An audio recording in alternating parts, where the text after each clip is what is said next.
everyone. So today I'd like to share with you these cards that I created using Tailored Expression stamp sets and dies. I'll go ahead and have everything linked in the description box as well as my haul, so you guys can go ahead and check everything out in the packaging and things as I show it to you. So I just wanted to share with you these cards that I made. I absolutely love them. I think these images are so cute, and yeah, I just got finished making this one last night and I just love how they turned out. So let me just go ahead and share with you this one first. So this one I just use a black card base. I did that technique with the distress inks where I just spray water on a masked circle and then it kind of spreads through the circle and looks like a moon. I will go ahead and leave that video link in the description box where I kind of show how I create those kind of backgrounds. So there's that. So then I use this cute border stamp that is in a little spooky mail stamp set that I'll go ahead and have linked down there as well.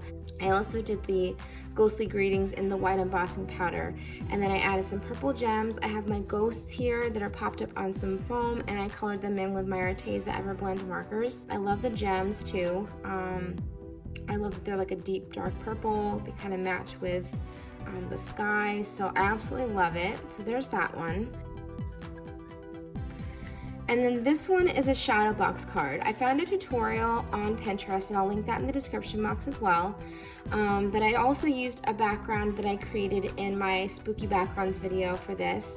I just had them on hand, so I wanted to use them up. So that's what I used for the background. I also used this border die with the cute spooky town from Tailored Expressions, and I just added that to the bottom.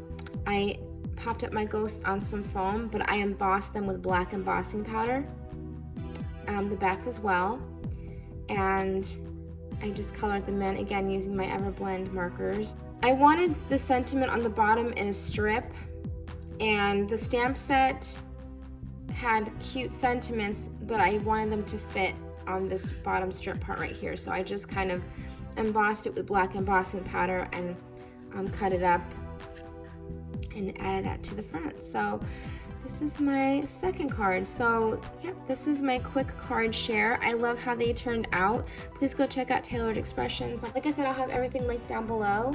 Thanks so much again for watching, and I will talk to you all soon. Love you guys. Bye.